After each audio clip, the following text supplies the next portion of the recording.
UPSC ആയിട്ട് ബന്ധപ്പെട്ടിട്ട് ഏറ്റവും കൂടുതൽ ചർച്ചാ വിഷയമാകാറുള്ളൊരു ടോപ്പിക്കാണ് UPSCയുടെ ഇൻ്റർവ്യൂ എന്ന് പറയുന്നത്. പലപ്പോഴും നിങ്ങൾ വാട്സപ്പിലൂടെ UPSC ഇൻ്റർവ്യൂ ആയിട്ട് ബന്ധപ്പെട്ടേക്കുന്ന പല കഥകളും പല ഫോർവേഡ് മെസ്സേജസും കണ്ടിട്ടുണ്ടാവും. എൻ്റെ ചെറുപ്പകാലത്ത് ഞാൻ UPSC ഇൻ്റർവ്യൂ ആയിട്ട് ബന്ധപ്പെട്ടിട്ട് കേട്ടിട്ടുള്ള 1-2 കാര്യങ്ങൾ ഞാൻ പറയാം. ഞാൻ കേട്ടിട്ടുള്ള ഒരു കഥയാണ്, UPSC ഇൻ്റർവ്യൂവിന് നമ്മൾ ചെല്ലുന്ന സമയത്ത് നമ്മൾ ആ റൂമിലോട്ട് കയറുന്നതിന് മുന്നേ എത്ര സ്റ്റെപ്പ് കയറി എന്നുള്ള ചോദ്യങ്ങൾ ഉണ്ടാവും. അതേപോലെ തന്നെ നമ്മൾക്ക് ചൂടുള്ള ഒരു ചായ തന്നിട്ട് നമ്മുടെ എക്സ്പ്രഷൻസ് ചെക്ക് ചെയ്യും എന്നൊക്കെ പറയാറുണ്ട്. പക്ഷേ UPSC ഇൻ്റർവ്യൂ ഇതൊന്നുമല്ല. UPSC ഇൻ്റർവ്യൂ എന്ന് പറയുന്ന ഒരു വാക്ക് പോലും യൂസ് ചെയ്യുന്നില്ല. പകരം അവരുടെ നോട്ടിഫിക്കേഷനിൽ അവർ കൃത്യമായിട്ട് പറയുന്നത് പേഴ്സണാലിറ്റി ടെസ്റ്റ് എന്ന് പറയുന്ന ഒരു ടേമാണ്. എന്താണ് ഈ personality test? UPSC already prelims എന്ന് പറയുന്ന ഘട്ടത്തിലൂടെയും മെയിൻസ് എന്ന് പറയുന്ന ഘട്ടത്തിലൂടെയും നമ്മുടെ നോളജ് ബേസിനെ അളന്ന് കഴിഞ്ഞിട്ടുണ്ട്. പക്ഷേ നോളജ് ഉള്ളത് കൊണ്ട് മാത്രം ഒരാൾക്ക് ഒരിക്കലും ഒരു IGO അല്ലെങ്കിൽ ഒരു ഡിസ്ട്രിക്ട് കളക്ടറോ ആകാൻ പറ്റില്ല. അതിന് വേണ്ട ഒരു പേഴ്സണാലിറ്റി, അതിന് വേണ്ട ഒരു വ്യക്തിത്വം ഉണ്ടോ എന്നുള്ളതും കൂടി അളക്കുക എന്നുള്ളത് വളരെ അത്യാവശ്യമുള്ളൊരു കാര്യമാണ്. അതിനു വേണ്ടിയിട്ടാണ് 3ാമത്തെ ഘട്ടമായിട്ട് UPSCയുടെ ഇൻ്റർവ്യൂ അല്ലെങ്കിൽ പേഴ്സണാലിറ്റി ടെസ്റ്റ് എന്ന് പറയുന്ന ഒരു പുതിയൊരു ഘട്ടം ആഡ് ചെയ്തിട്ടുള്ളത്.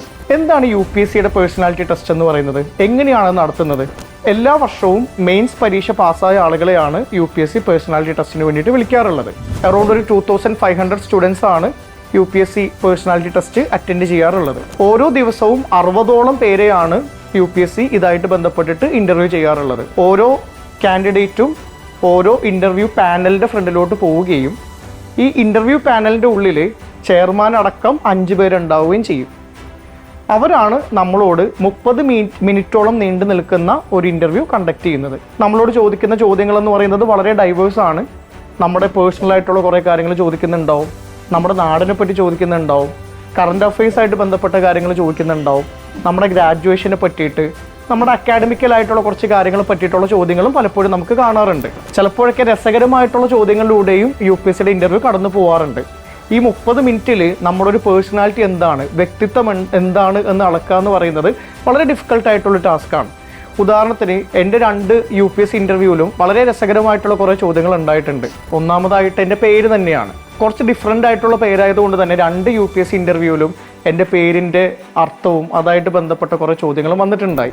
അതേപോലെ തന്നെ ഞാൻ ഫുട്ബോൾ ഇഷ്ടപ്പെടുന്നത് കൊണ്ട് FC ബാഴ്സലോണയെ പറ്റിയിട്ടുള്ള ചോദ്യങ്ങൾ ധാരാളം ഉണ്ടായിട്ടുണ്ട്. അതേപോലെ വളരെ ഇമ്പോർട്ടൻ്റ് ആയിട്ടുള്ളൊരു ഇൻസിഡൻ്റ് എന്ന് പറയുന്നത് മാപ്പിളപ്പാട്ട് ഞാൻ സ്കൂൾ തലത്തിൽ പാടിയിട്ടുള്ളത് കൊണ്ട് അതൊന്ന് പാടാമോ എന്ന് ചോദിച്ചതാണ്. പലപ്പോഴും എൻ്റെ സുഹൃത്ത് വലയങ്ങളിൽ തമാശക്ക് പറയാറുള്ളൊരു കാര്യം എന്താണെന്ന് വെച്ച് കഴിഞ്ഞാൽ, ഞാൻ ആ പാട്ട് പാടിയത് കൊണ്ടാണ് എനിക്ക് സർവീസിൽ കിട്ടാതിരുന്നത് എന്ന് പലപ്പോഴും തമാശ രൂപേണ പറയാറുണ്ട്. നമ്മൾ പലപ്പോഴും ചിന്തിക്കുന്ന ഒരു കാര്യം എന്താണെന്ന് വെച്ച് കഴിഞ്ഞാൽ, ഈ UPSCയുടെ പേഴ്സണാലിറ്റി ടെസ്റ്റ് നമ്മുടെ റാങ്കിങ്ങിനെ ഡിറ്റർമൈൻ ചെയ്യുന്നുണ്ടോ ഇല്ലയോ എന്നുള്ളതാണ്. കാര്യം വെറും 275 മാർക്ക് എങ്ങനെയാണ് 2025 മാർക്കുള്ള ഒരു വലിയൊരു പരീക്ഷയിൽ വലിയൊരു പാരാമീറ്ററായിട്ട് മാറുന്നത് എന്നുള്ളതാണ്. ഇവിടെ നമ്മൾ മനസ്സിലാക്കേണ്ട വളരെ ഇമ്പോർട്ടൻ്റ് ആയിട്ടുള്ളൊരു കാര്യം എന്താണെന്ന് വെച്ച് കഴിഞ്ഞാൽ, ഈ 275 മാർക്സിൽ 200 മാർക്കിന് മേലെ നമുക്ക് കിട്ടാനുള്ള സാധ്യത ഉണ്ട്. നമ്മുടെ മുന്നേയുള്ള മെയിൻസ് പരീക്ഷകളിൽ നമുക്ക് മാക്സിമം കിട്ടാൻ പോകുന്നത് 50% ആണെങ്കിൽ ഇൻ്റർവ്യൂവിൽ നമുക്ക് കുറേ കൂടി മാർക്ക് സ്കോർ ചെയ്യാനായിട്ട് പോസിബിൾ ആണ്. ഒരു കാര്യം നിങ്ങൾ കൃത്യമായിട്ട് മനസ്സിലാക്കുക, irrespective of your marks in your mains exam, there is always a possibility that you will get into service if your interview marks is really high.